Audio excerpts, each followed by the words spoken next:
Assalamualaikum warahmatullahi wabarakatuh.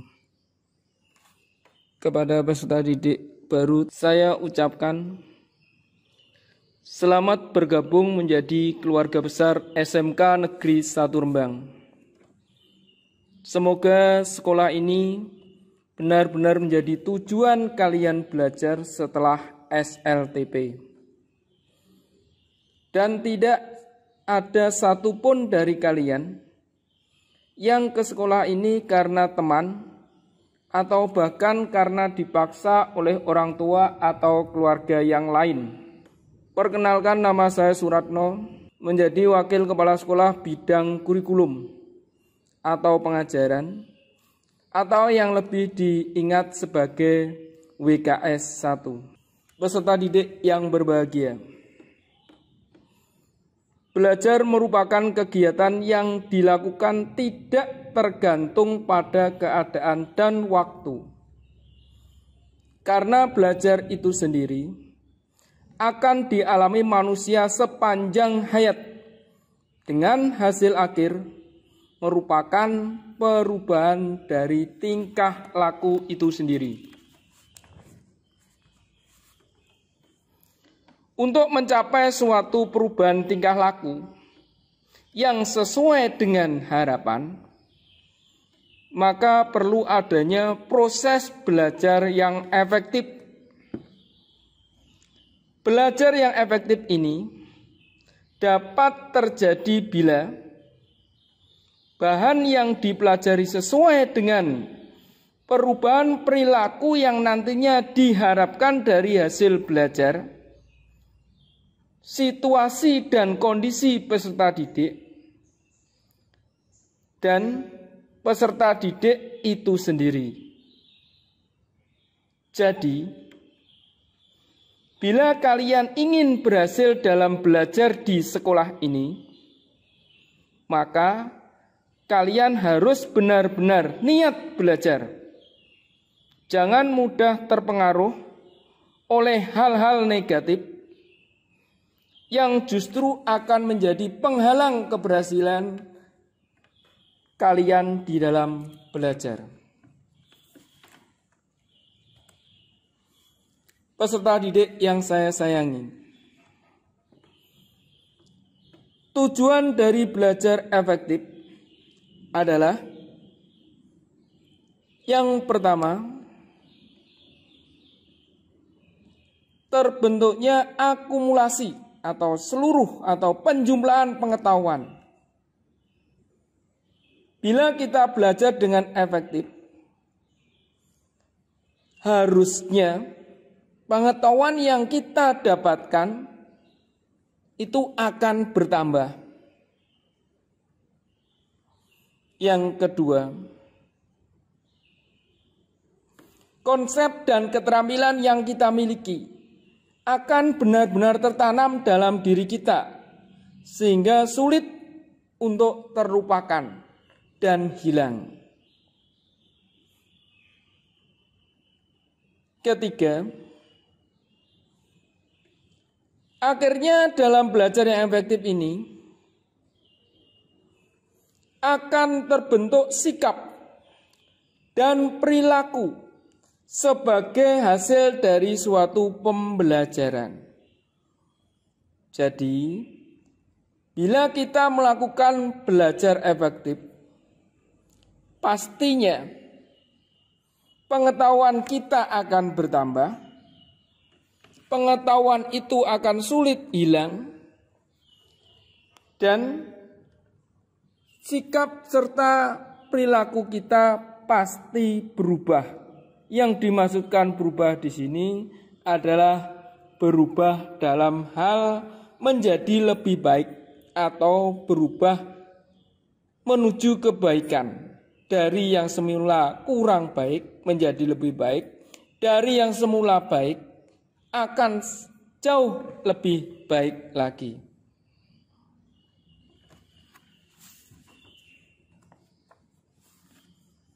Dengan memahami tujuan belajar yang efektif, maka kita akan tahu mengenai fungsi dari belajar yang efektif. Jadi, kalau Anda belajar di sini akan tahu kita itu tujuan Anda ke sini itu apa dan fungsi Anda belajar di SMK Negeri 1 itu apa. Jadi belajar efektif di sekolah ini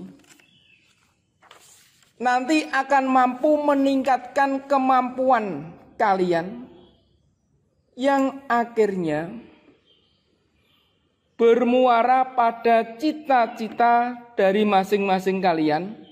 Mengapa harus belajar di SMK Negeri 1 Rembang ini? Sebenarnya SMK itu hanya untuk menghasilkan tenaga terampil di tingkat menengah awalnya. Tetapi saat ini banyak juga lulusan SMK yang tidak hanya lulus SMK berhenti, tetapi juga mereka melanjutkan ke perguruan tinggi.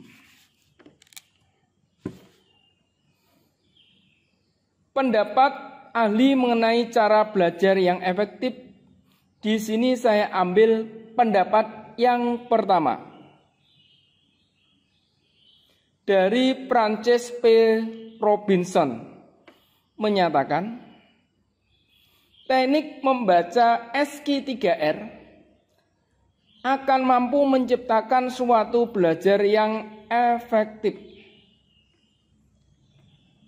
SQ3R ini meliputi 1. Survei. Survei merupakan penelaahan sepintas tentang materi yang akan kita pelajari. Tujuannya adalah untuk mengetahui panjangnya teks, judul bagian, judul subbagian, istilah, kata kunci, dan lain-lain yang dianggap penting dalam suatu tulisan, sehingga diperoleh gambaran yang bersifat umum dari suatu isi yang terkandung dalam buku atau teks. Langkah kedua, question. Langkah kedua ini, Anda menyusun pertanyaan-pertanyaan yang jelas, singkat, dan relevan dengan bagian-bagian teks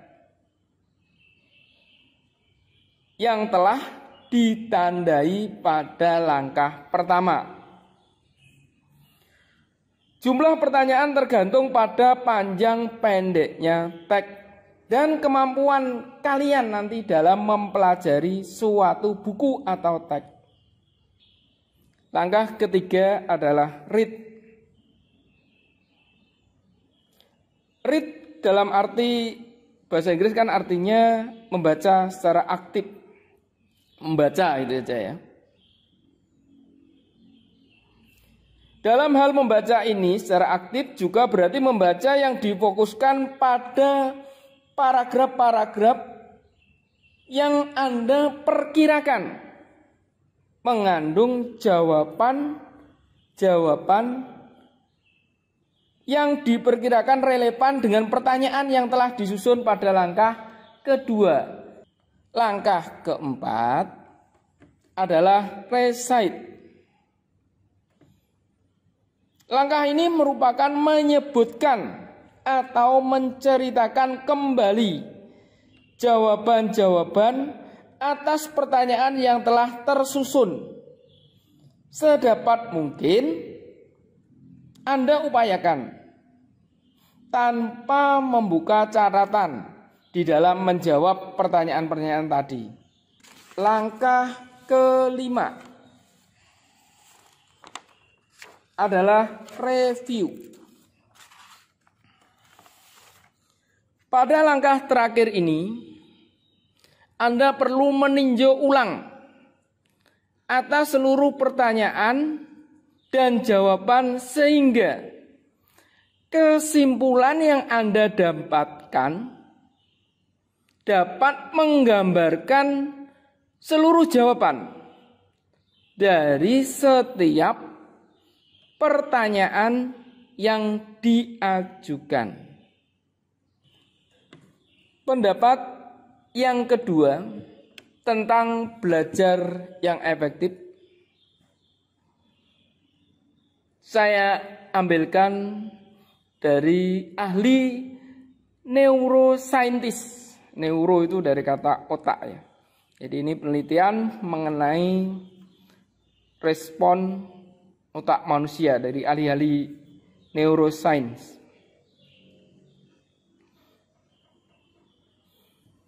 Dari ahli-ahli neuroscience ada langkah-langkah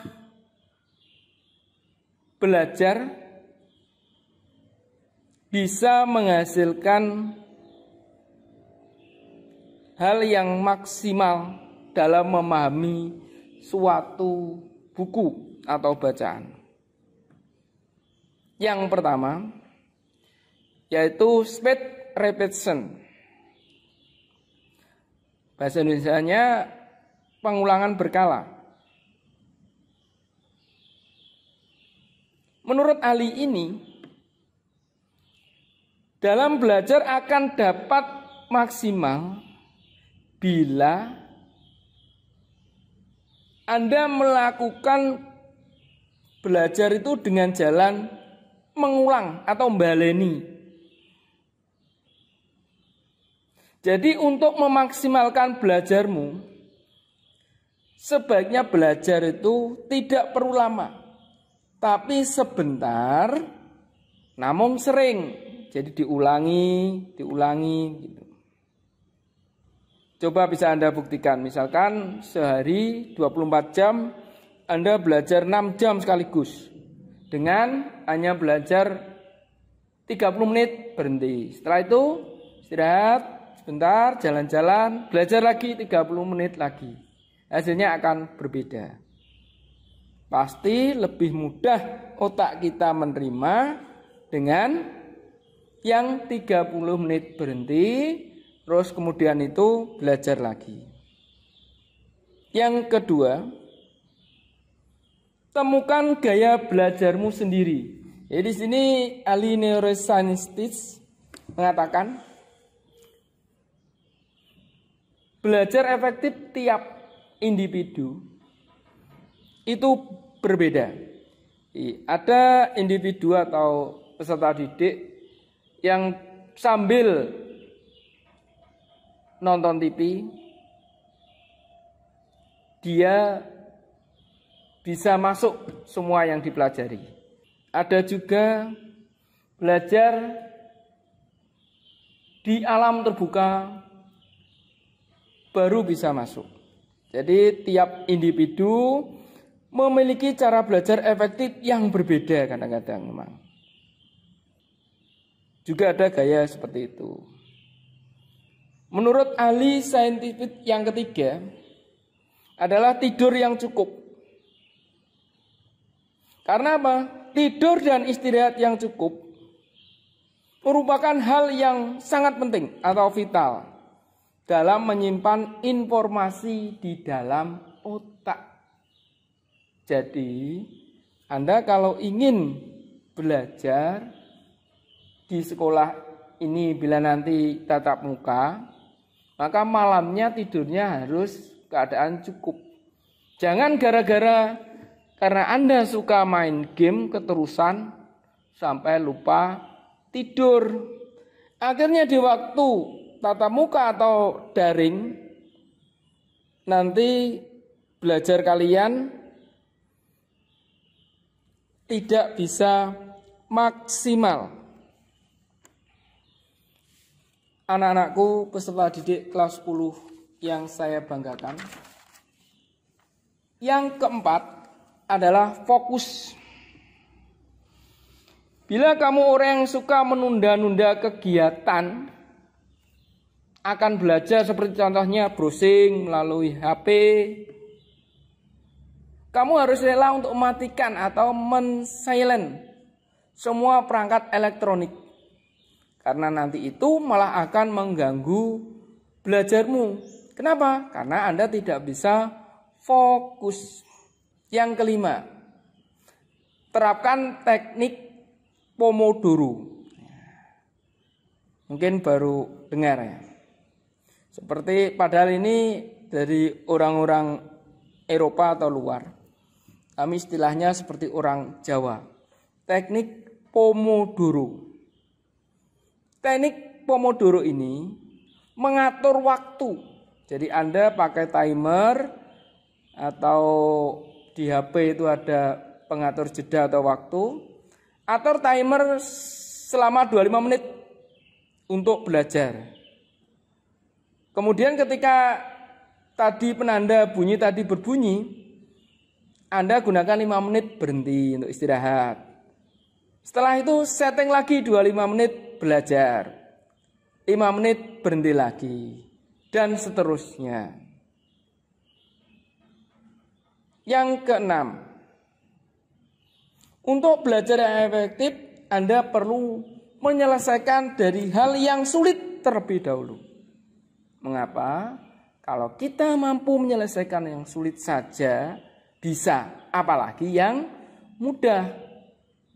Biasanya kalau kita sudah mampu yang sulit, yang mudah akan terasa lebih ringan. Jadi itu ada motivasi tersendiri dalam diri kita. Sulit saja bisa, apalagi mudah. Nomor 7. Dengan atur waktu selama 25 menit tadi untuk belajar. Kemudian ketika timer berbunyi untuk istirahat. Nah, istirahat 5 menit Anda bisa gunakan untuk olahraga, untuk berdoa, atau untuk ya sekedar ketemu-ketemu teman di luar, orang lain, adik, saudara, kalau belajar di rumah. Setelah fresh lagi, Anda kembali. Jadi yang olahraga ini bisa olahraga jalan-jalan, bukan langsung main sepak bola. Kalau sepak bola kan waktunya habis nanti. Ini menurut ahli sains, neuroscientist. Ke-8, maaf ya. Belajar di lingkungan yang kaya visual. Kamu dapat menghafal dengan jauh lebih cepat dan efektif di lingkungan yang lebih beragam secara visual. Dari hasil penelitian, untuk mengingat kata-kata secara acak, satu kelompok belajar berpindah-pindah dalam ruang kelas, dengan satu kelompok diam dalam kelas, maka yang pindah-pindah ternyata kemampuan mengingat otaknya lebih tinggi. Jadi kalau ini sesuai dengan di SMK ya. SMK kita melakukan mapping kelas.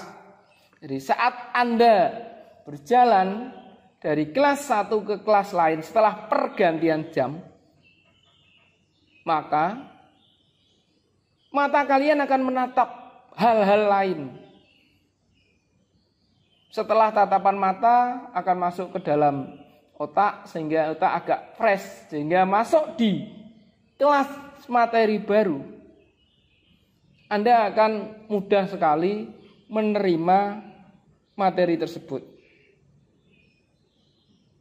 Yang ke-9, belajar dengan menyenangkan, namun harus serius. Jadi kalau Anda ingin belajar itu cepat masuk dalam otak kalian, jangan kalian merasa kalau belajar itu karena terpaksa. Tapi Anda harus senang. Jadi hal-hal yang menyenangkan ini akan memberi motivasi dalam diri kalian, sehingga kalian akan cepat memahami dan mengingat suatu hal. Yang ke-10, belajar dengan interval. Untuk dapat mengingat sesuatu dalam jangka waktu yang lama, ulangi belajarmu dengan berkala atau berinterval. Misalkan, kamu menghafalkan sebuah kosakata dalam sebuah kamus. Belajar paling efektif adalah dengan mereview, mengulang lagi ya, kata-kata tersebut dalam 1 atau 2 hari. Jadi jangan semuanya setelah itu tidak dibaca lagi. Jadi kita harus mengulangi, menginterval lagi. Yang ke-11, di dalam memahami suatu buku atau bacaan, sebaiknya 30% waktunya Anda itu gunakan untuk membaca. Sedangkan 70% mengulangi dari membaca. Jadi yang banyak itu mengulanginya.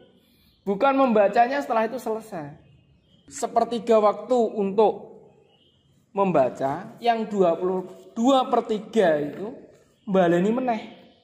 Maka apa yang kita akan baca akan mudah teringat atau terpatri dalam otak kita. Yang ke-12, lakukan tes diri. Setelah apa yang kita baca dari semua tadi, dari sebuah buku misalkan, dalam buku terakhir tadi biasanya kan ada pertanyaan. Nah, misalkan diktat, kita baca diktat, selesai. Di akhir biasanya dalam buku atau diktat itu ada bab tertentu, itu pasti akan ada pertanyaan. Kita coba jawab pertanyaan-pertanyaan tadi. Kalau kita bisa menjawab semuanya tanpa membuka buku dari awal, maka kita bisa beranggapan atau yakin kalau kita sudah menguasai dari buku tersebut. Yang terakhir, jadi jangan memaksakan diri. Ini yang terakhir menurut ahli neuroscientist adalah jangan memaksakan diri untuk belajar. Tetapi kita juga jangan pernah terpaksa dalam belajar. Peserta didik yang saya cintai, dengan mempelajari pendapat-pendapat ahli tentang cara belajar yang efektif, maka dapat diterapkan untuk kalian dalam mengikuti kegiatan belajar mengajar di sekolah kita demi mencapai cita-cita kalian. Uraian saya cukup sekian. Terima kasih atas perhatiannya. Assalamualaikum warahmatullahi wabarakatuh.